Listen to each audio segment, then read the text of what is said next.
Hola, benvinguts! Avui veurem amb Excel com aplicar format condicional.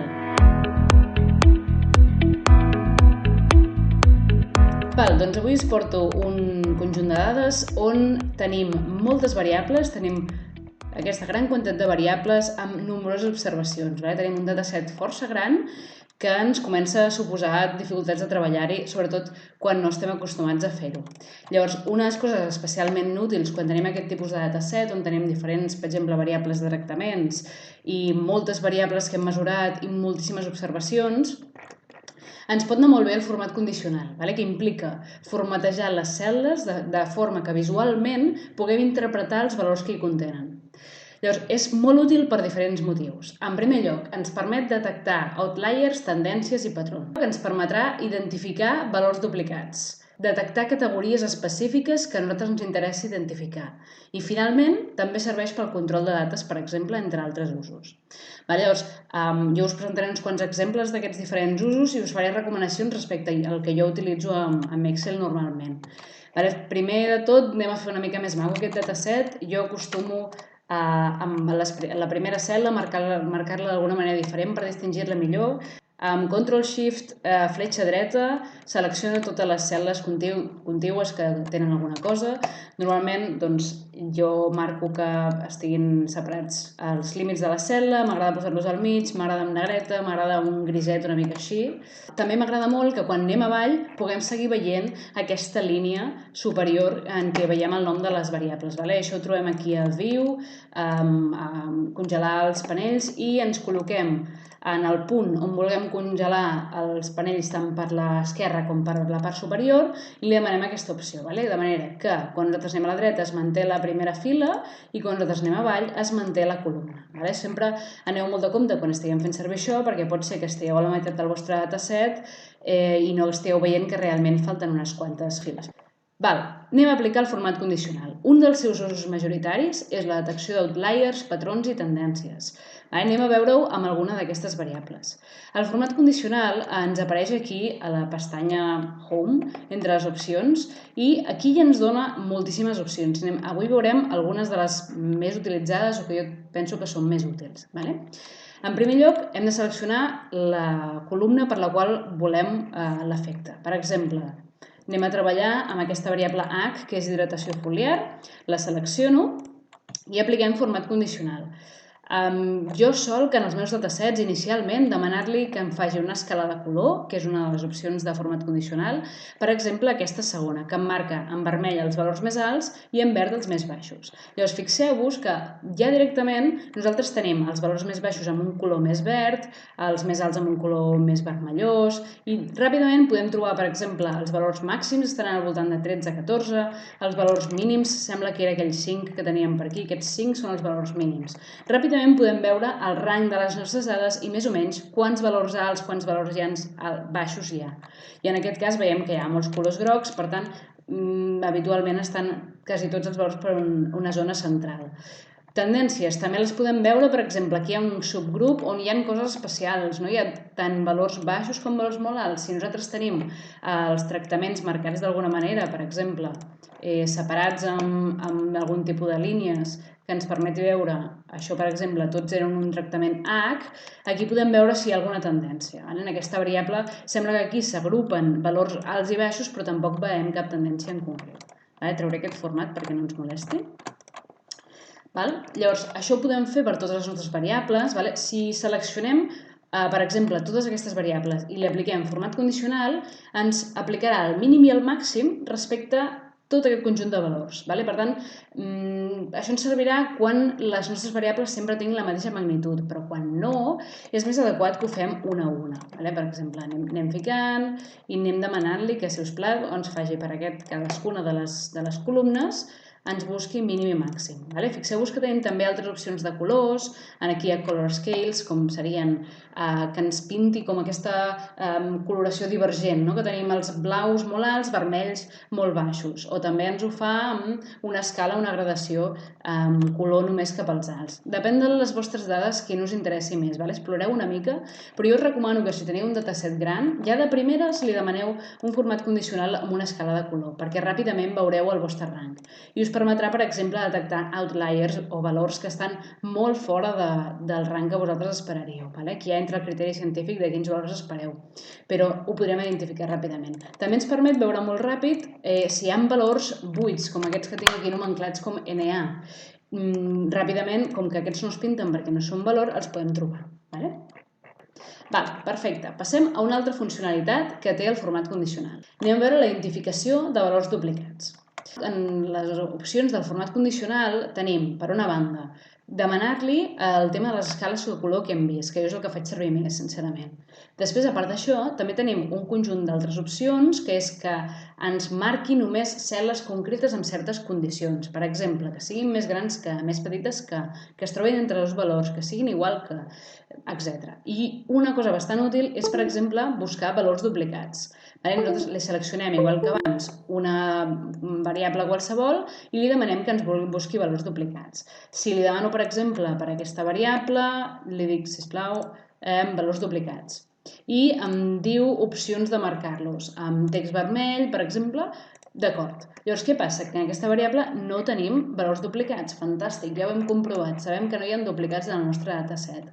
Si, per exemple, aquesta variable, que és el factor time, li demano aquest mateix que ens busqui valors duplicats i, per exemple, ens ho marqui, aquest no es veu gaire bé, en verd, per exemple, no? Doncs ens marca, com que tots aquests valors tenen almenys una parella o tenen una duplicació, ens els marca tots.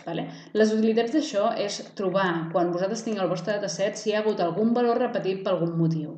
Pot ser d'interès. En aquest cas, pel tipus de dades no ens interessava això. Pel que fa aquí a altres opcions, també ens interessarà, per exemple, buscar valors entre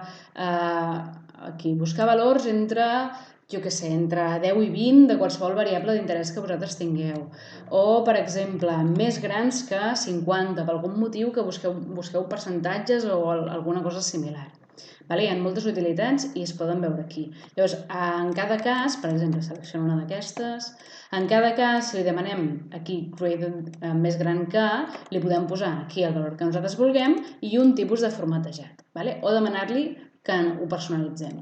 Llavors, a vegades pot ser més útil, en comptes d'anar amb aquestes opcions que són relativament predefinides, anar-li a crear una nova norma. Aquí tenim tot el conjunt d'opcions que en realitat estaven desgranades abans. Tenim formatejar en base al seu valor, formatejar cèl·lules que continguin, i aquí podem posar entre aquests, que no estigui entre aquests, que sigui igual, que no sigui igual. Tenim aquí un munt d'opcions que ens permetran identificar valors d'interès que nosaltres tinguem. O amb una fórmula determinar, per exemple, determinar si és més gran que la meitat de tal número, el que vulgueu. Hi ha moltes opcions i el que ens permet és ràpidament veure el nostre dataset que té. Una altra utilitat que té el format condicional és la detecció de certes categories en concret que nosaltres estiguem buscant. Jo us presento, per exemple, un exemple que jo m'he trobat moltes vegades, que és a vegades tenim una taula de correlacions on, en aquest cas, teníem 10 variables i hem volgut veure quines estaven correlacionades entre elles. Després de fer, per exemple, Pearson i veure com es correlacionen aquestes dues variables, obtenim un conjunt de p-valors i ens interessa saber, a part de quin R quadrat tindran, que això ho posaríem en una altra taula, si són correlacions significatives o no. Per tant, podem tenir una taula d'aquest tipus en què cada una de les variables està contrastada contra una altra, variable 2 contra variable 1, variable 3 contra variable 1, etc. Quins d'aquests tests són significatius? Per tant, el seu p-valor és inferior a 0,05. Per tant, nosaltres el que estem buscant és quins són significatius, quins són menors que un valor que nosaltres definim. Això ho podem fer, per tant, en format condicional i ràpidament veurem quins són significatius. Ara mateix és molt difícil a simple vista agafar una idea visual de on hi ha la significació de correlacions entre aquestes variables. Llavors, una manera de fer-ho podria ser seleccionem les dades i anem aquí i li diem marca'ns les que i li demanem que siguin més petit que 0,05, per exemple. Li podríem fer així, no? I li diríem més petit que 0,05. I que ens ho marqui, sí, en verd, per exemple, que és més positivista. Doncs així ràpidament ja ho veiem. Ara que no ens agrada aquest format, doncs li fem a través de crear una norma i li diem, sisplau, marca'm només els els valors que continguin menys que 0,05. I aquí li definim el format. A mi m'agrada, per exemple, i normalment amb el p-valor, el que faig és que em surti, per exemple, amb el fons de color groc i que m'ho posi en negreta. Llavors, OK, aquí ens surt, per tant, el format que nosaltres l'hem demanat, OK, i ens ha marcat en negreta els que són més petits de 0,01 i amb aquest groc de fons. Si no volguéssim que ens seleccionés també aquestes cel·les en què no hi ha res, li hauríem de demanar que fos un valor és a dir, que fos un valor, que fos numèric i que fos més petit de 0,05. Vale? Però bueno, en qualsevol cas ja veiem ràpidament, per exemple, que la variable 9 es correlaciona amb moltes altres variables o aquesta variable 2 també es correlaciona amb moltes altres, és a dir, a primera vista ja podem veure un seguit de tendències de les nostres dades basades en aquest criteri. Una altra utilitat del format condicional és, per exemple, el control de dates. I és que també el format condicional pot tenir en compte el format numèric de les dades quan li posem. Per exemple, tenim una data de venciment i ens interessa saber quines d'aquestes dates s'acaben aquesta setmana, no? Perquè tenim un conjunt de projectes que estem gestionant. Doncs aquí a format condicional, dins de l'opció, per exemple, que ens marqui certes cel·les, li podem demanar una data. Per exemple, demanar-li aquesta setmana, coses que s'acaben aquesta setmana, per exemple. I ràpidament ja ens marca, és a dir, entén també el format de les dates. Vale? Això també té molta utilitat, depèn de quin ús a l'Excel estigueu fent. Finalment, també m'agradaria destacar una funció del format condicional que és més aviat divertida, més aviat com per generar informes o també veure així a simple vista i queda molt xulo. Llavors, per exemple, en una puntuació, en una qualificació en què tenim aprovats i suspesos, per exemple, li podríem demanar que, com abans, ens faci una escala de color i així veiem ràpidament quin és el màxim i el mínim. Però potser ens interessa més aviat saber quines persones han aprovat i quines han suspès. I això li podem també demanar en forma d'icones. Aquí, a Icon Sets, tenim diverses opcions que podeu anar explorant, a jugar amb elles. Fixeu-vos que ens marca en funció de si estan, com que són 3 categories, doncs si formen part de la part de dalt de les dades, de la part del mig o la part de baix, no? I amb tots els tipus que vulgueu, fins i tot hi ha aquest tipus de cobertura, de rating, el que s'adeqüi més a les vostres dades. En aquest cas, potser el que ens podria interessar seria fer una norma. Fixeu-vos que aquí també li podem demanar que en comptes de color scale ens faci icon sets. I en aquest cas potser podem demanar-li 2 colors, un per aprovats i un per suspesos. Li demanem que ens faci només en verd i en vermell, per exemple. Que ens posi en verd quan el valor és superior a 5 i que ens posi en vermell quan és inferior a 5 i superior o igual a 0. En funció del valor. Li he de tornar a posar 5 i 0. Perfecte.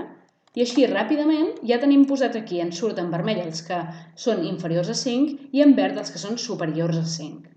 També li podem demanar en funció del text i aquí a Highlight li podem dir amb text que contingui, per exemple, no, que seran els no aprovats. I ens marca ràpidament quins han estat els no aprovats. Això és molt útil. També, finalment, si teniu, per exemple, alguna variable que tingui positius i negatius, com aquí un balanç d'algun tipus, primer anem a reduir decimals, que això sempre va bé per visualitzar una mica millor el vostre dataset. Llavors, seleccionem aquesta columna i finalment hi ha una cosa que també tenim, és el data bars, que ens permet, per exemple, visualitzar si estan a l'esquerra del 0 o a la dreta del 0, que en cas de balanços realment és molt útil, amb diferents colors, no? O demanar-li que ens pinti sencer aquest.